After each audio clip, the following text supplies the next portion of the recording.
Welcome to Healing Your Family Legacy, here on the Experience of the Soul podcast channel.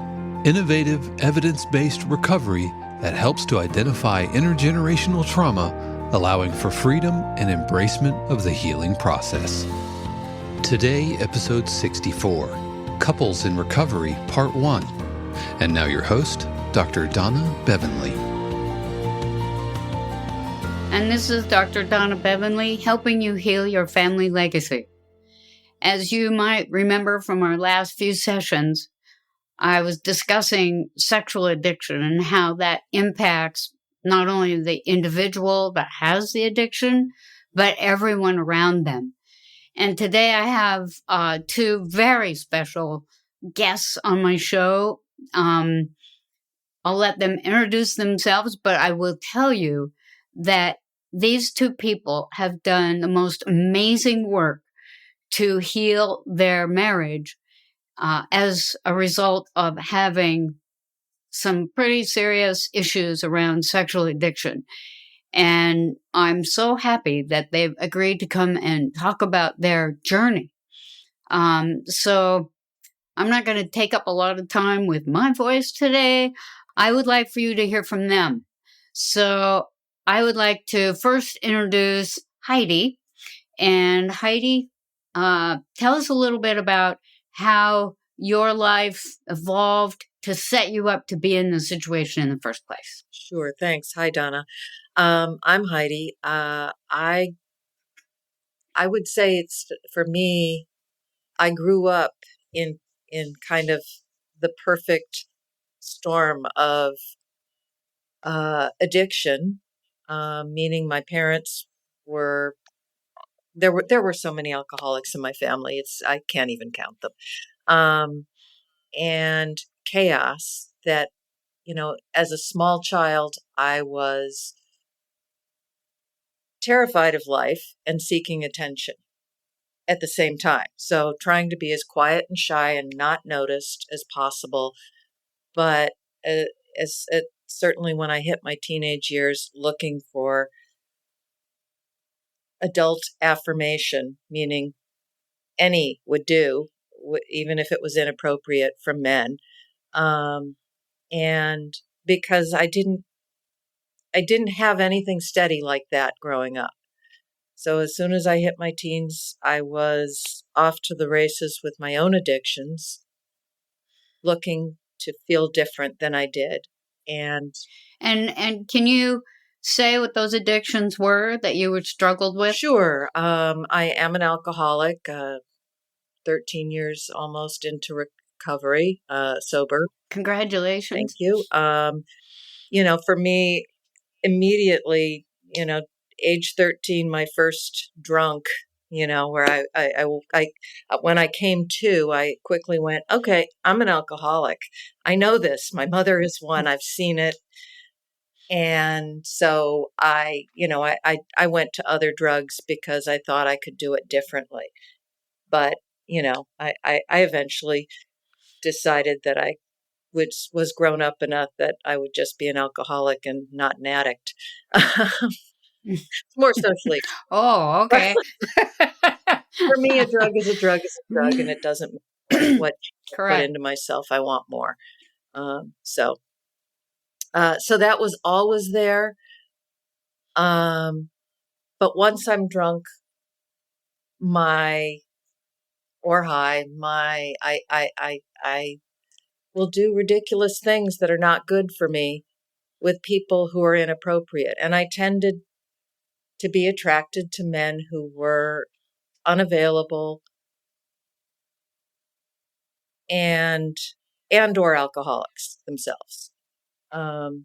So it's a pattern that I repeated throughout my youth.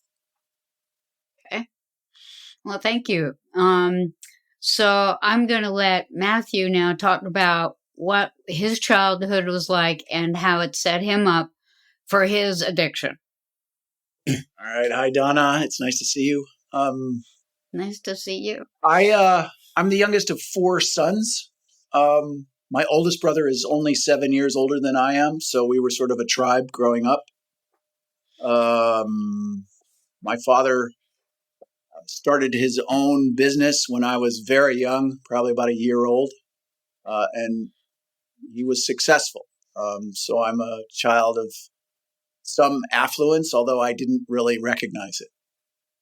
Also, being the youngest, my perception was that I was spoiled terribly. I mean, there was very little that I ever wanted that I didn't get. And I think you brought to my attention what I didn't get was much attention from my parents. Yeah.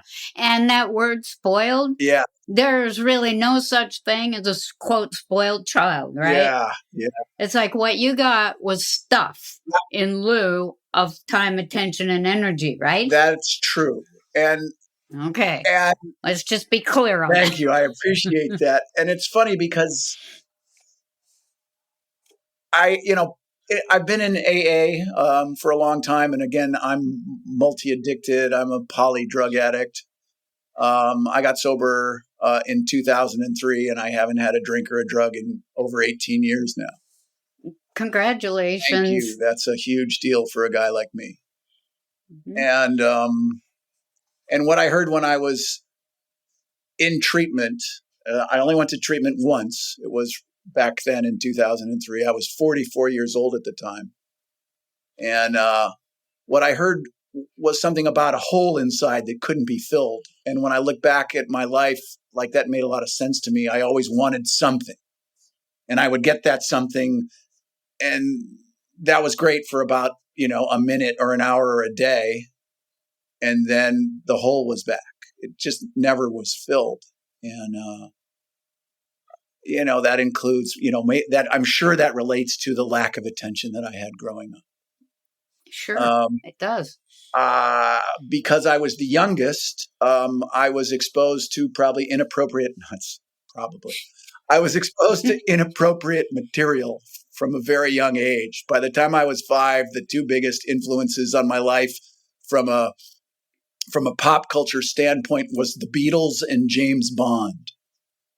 And for a 5-year-old, that's a really weird thing, so I'm 1964, and that's what's going through my head as a 5-year-old. And then circumstances, which I won't go into the details. One of my brothers got a subscription to Playboy magazine when he was in middle school. And I discovered those when I was 7 years old under my brother's bed. And that just lit me up. And even though I didn't understand anything about sexuality, looking at these photos of these women, I knew it was wrong. Quote, wrong. But there was something about the taboo that made it exciting. And so that fired up the beginning of my sex addiction. And I didn't know that until my work with you. I had no idea.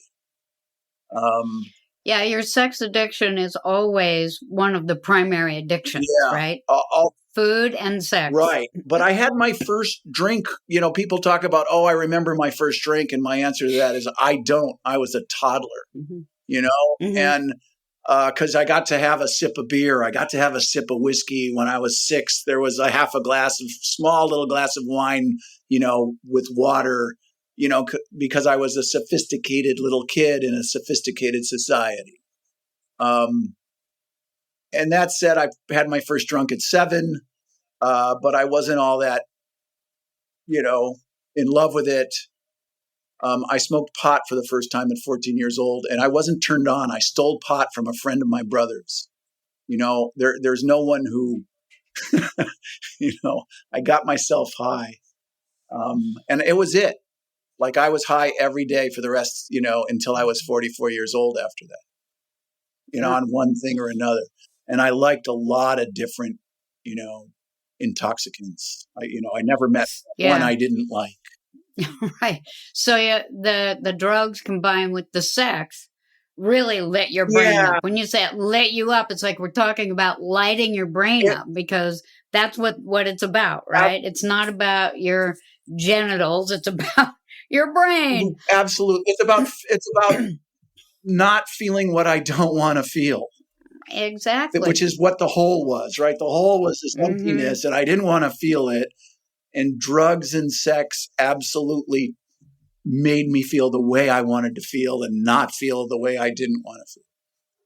Mm-hmm. And my life was all about that from then on. I mean, everything else was just window dressing to this endless cycle of doing things. And it, it turned into a nightmare. I mean, it really did. And it turned into a nightmare a long time ago. Sure. And then I found myself in your offices, 8 years ago or something like that. And, and I was 11 years sober when I came to you. From drugs and alcohol. Drugs and alcohol. And you didn't even know you had a sex addiction. I did know it, Donna, but I didn't think there was anything anyone could do about that. Uh-huh. Yeah. Right. Yeah. And so what occurred that made you decide, or, what you say landed in the office, but what was it that occurred that created this? Was it a crisis? Was it just ongoing? What was it? No, it was a crisis. Part of my sex addiction involved seeing prostitutes on a regular basis. And when I started dating Heidi, I weaned myself off of that over the first couple of years of our dating. And I kept it a secret, of course. Of course. And we got married, and I was sure that I had it under control. And I started looking online at websites that promoted prostitution, like habitually. That's not the right word. Compulsively. Sure. And I just couldn't stop. And one day I just came out in an angry burst to Heidi that I was stuck in this, and things blew up. And and I hurt this person, and I really, I was in love with her then, and I'm more in love with her now. And it hurts so much that, and talk about crisis, it was crisis. Mm-hmm. And I just told her I would do anything. I would do anything. And we wound up in your office. Right.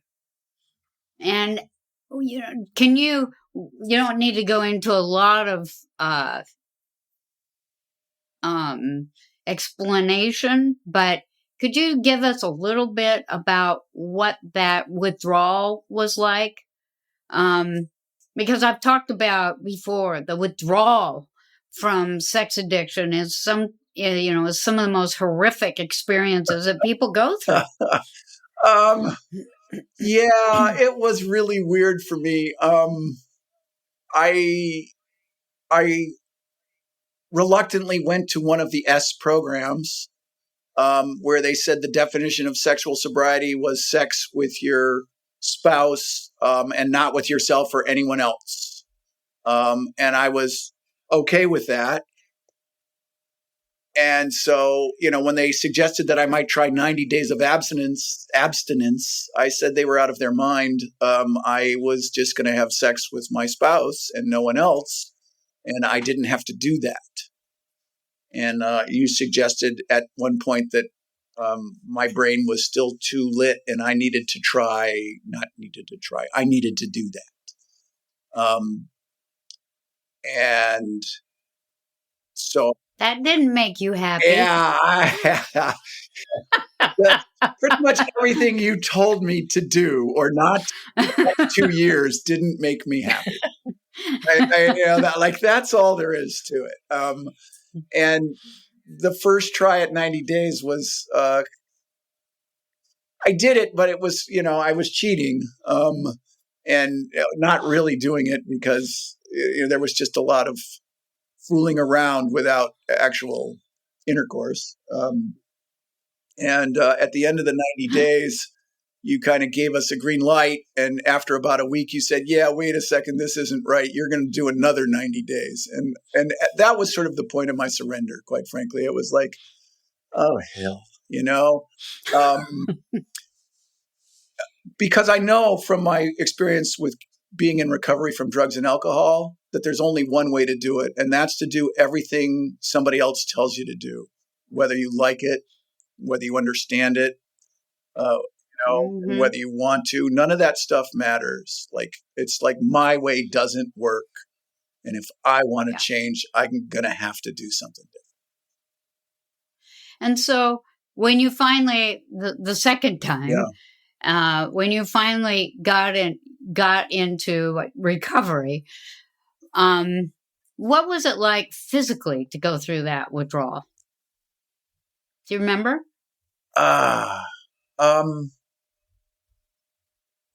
Yeah, I mean, there was a lot of anxiety that came up, just generally, and nervous energy. There were outbursts of anger that were irrational.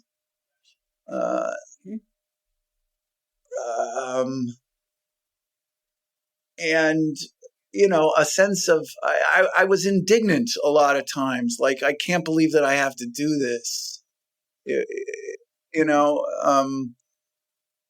My ego was kind of fighting tooth and nail to sort of maintain its presence. And it's tough. It's a tough battle. Mm-hmm. Yeah. Can you, Heidi, can you remember anything else about what it was like when he was going through, what the withdrawal was like for you, living there with him? Sure. As he was talking, I brought back a lot of memories of the fight. And not that we were, we fought some too, but sort of the fight to not stay sober on that, right? To not, Matthew kept pushing me to fool around a little bit, just a little, to cheat. It's okay. This one won't count. We're not. She won't know. We don't have to go all the way. And I had skipped ahead and done a lot of reading because, I was going to cure this thing. I needed to know everything there was to know. And I knew, I believed that everything you said was right and that this was the way. So I was fighting him off, because I wanted to do it right. I wanted it to get better or I was out. I mean, it was a really tough time. And I, to say the least, it was where I discovered that I could say no to him. You gave me permission, right? Because as the wife of a sex addict, I felt I had come to believe that the only way to keep him was to always say yes and to no matter be what, available sexually as possible, because then I could make him happy so that he wouldn't go elsewhere. All were ridiculous beliefs that set me up for a lot of shame, a lot of like, I'm not good enough. I'll never be good enough. So learning to say no and standing up for myself were really hard. And yeah, you said earlier that you started to be sexual when you were like early teens. 15, yeah. And you said that was one of the ways that you felt like you could like be acceptable. And so this goes, this is another way that it set you up to be in a relationship with an acting out sex addict person, right? And knowing, that must have been horrifying for you to know that he was looking at websites where there was prostitution and you going, gee, I don't look like that. What's wrong with me? Right? He acted like I didn't know about the prostitutes and about all the women he was flirting with online. And, I knew about everything. I found out almost right away. Sometimes he blurted things out to me in shame or guilt or anger. But, I started snooping because I was so insecure. And I found out everything very quickly. And knowing that his ex-wife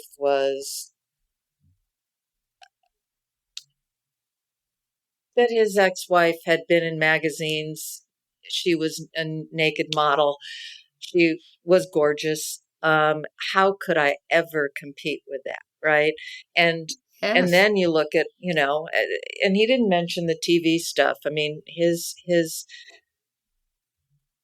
he also has a video obsession. I mean, addiction. Mhm. And, it was all HBO all the time and staring at, preferably young naked women was something. And so for me, again, how could I compete with that? I was never going to be Right. good enough. I was never going to be interesting enough. I was never going to be, sexy enough. Sure. And I think that is one of the huge conflicts for women who are married to somebody that is suffering from sex addiction, is that it's easy to take it on and say, well, this is because I'm not good enough. Right. And that's a shame. What you said, it's like, it's a feeling of shame, which is that feeling that what's wrong with me? There's something essentially wrong with me. If only I could be different. Right? And you're looking at these pictures, and almost every woman in this country could probably identify with that, right? That is what you grew up with. That's what I grew up with. It's like, there's no way that you can compete with those pictures of those naked women in those magazines, who, by the way, are also being victimized, right? and most, I would say, to you, Matthew, and we had this conversation, that most men don't recognize that they're victimizing these women.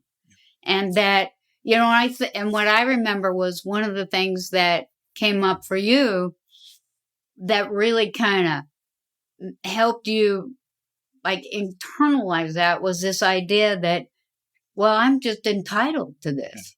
Yeah. Right? Because I'm a guy.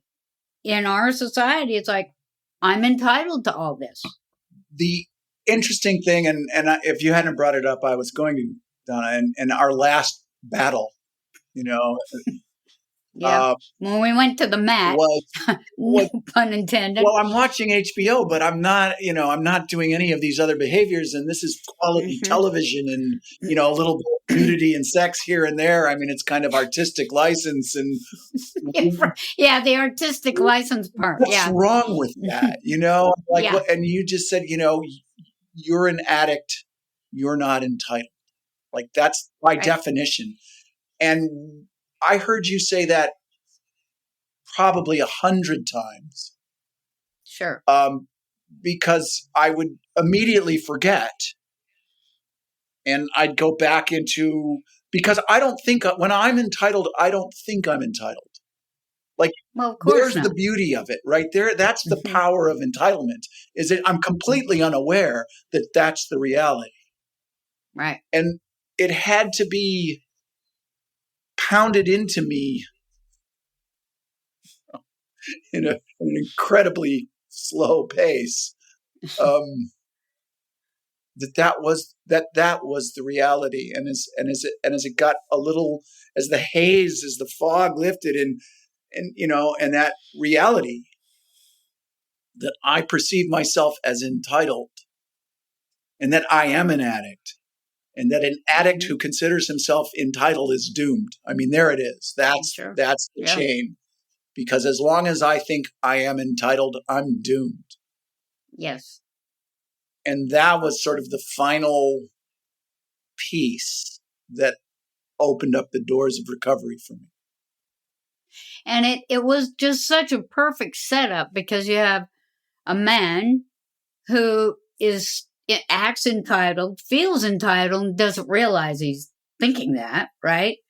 And so he could do whatever he wants as long as he's not in jail, right? As long as that's not happening and you're not in jail, you can do whatever you want. And that your expectation of your wife is that she'll do whatever I want. And then Heidi comes in with this belief that she'll never be good enough. And in order to be acceptable and not to be abandoned by her husband, she has to accept this. And so your struggle with entitlement and, being in recovery and, viewing your wife as a human being, that's not just also another sexual object. And I know there was more to your marriage than that, but, for the sake of this discussion, and then Heidi, it's like had to, what you said, Heidi, learn how to say no. It's like not just give permission, but when you first started to say no, it was really hard work because you'd never done it before. And you didn't know that it was okay to say no. And so permission is one thing. Practice on learning how to say no. Because I remember when you were first trying to say no, it was almost like you would turn invisible. It's like, no. That was a skill I had practiced my whole childhood, was becoming invisible. So yes. Yes. So it, the struggle was real. And I am so happy that you guys are willing to have this discussion because I was actually there and I can attest to it, right? I'm not just saying, oh, well, tell me about what it was like for you over there somewhere. It was like, I remember watching you, Heidi, try to say no. And it was like that word could barely come out of your mouth. Although now I know that you can say it and mean it, and your sense of being an adult is not threatened at all. No, and that's thanks to the work. I mean, I'm not, we talk about Matthew and all the work that he did to recover from sex addiction and be in recovery. It goes on. Yes. But there was also a lot of work on my part, and I did your legacy workshops. I had to relearn I had to learn a sense of self because there was no right? I didn't have it as a child. There was nothing to go back to, and there was no basis of it. So I got, both dealing with trust and shame were the biggest impediments, I think. And they were the things that I had to learn first to trust myself. Next, that I didn't have to trust everything everybody said, that I had my own gut that I could actually listen to. Sure. And then for all that must have been a freeing and empowering experience for you to discover that. Yes, it was, but it was not easy, and it was it's something that I still do reality checks that you taught me to do. I still have to go, wait a minute. Okay. Am I in my adult self? Am I really present in the moment to be able to listen to myself as opposed to the stuff that I make up? And, but to know that how I feel matters, because you used to call it gaslighting. That it was gaslighting, right? And and today, I know that my opinion, my thoughts, my process matters. And I still have to do the reality check to make sure that I'm grounded in what's going on before I, and you taught me other skills about learning how to ask what's true and what's not, and to gather research rather than just going with, but yeah. There was a lot of work that needed to be done for me to be whole. And so, I appreciate you both being so candid with me and so open about what it was like for you and, kind of what happened, although I want to hear more about that. And so let's pick this up on our next show.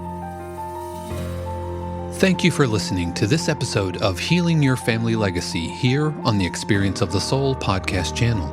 This channel is made possible because of listeners just like you. If you would like to support the channel with your tax-deductible contribution on an ongoing basis or through a one-time gift, head over to experienceofthesoul.com/support. Healing Your Family Legacy is copyright 2022, Dr. Donna Bevan-Lee, all rights reserved. Our theme music is composed by Dave Croft and used with permission. The Experience of the Soul podcast channel is a production of 818 Studios.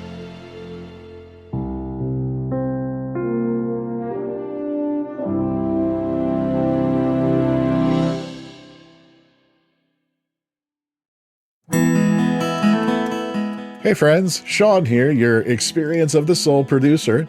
I want to take a moment to tell you about something truly exciting. The SoulWorks online community, created by your host, Cynthia Alice Anderson, and available on the Mighty Networks app. If you're looking for a place where you can explore your spiritual path, connect with others, and grow in a meaningful way, then this is for you. SoulWorks is so much more than an online community. It's a safe, inclusive space for spiritual exploration, self-discovery, and personal transformation. Inside the community, you'll find everything from uplifting spiritual studies to soul-centered growth practices, meditations, affirmations, and so much more. It's a space where you'll always be supported and never judged. The best part, membership is free. You'll have access to powerful resources, inspiring content, and a supportive group of like-minded people who are all on their own unique spiritual journeys. And if you're ready to dive deeper, there are premium options available to enhance your experience with a live Monday night talk series and extended, deeper meditations. If you're seeking a place to connect, grow, and nurture your soul, we would love to have you join us in the SoulWorks community and see where this journey can take you. Visit my.soulworkscommunity.com today.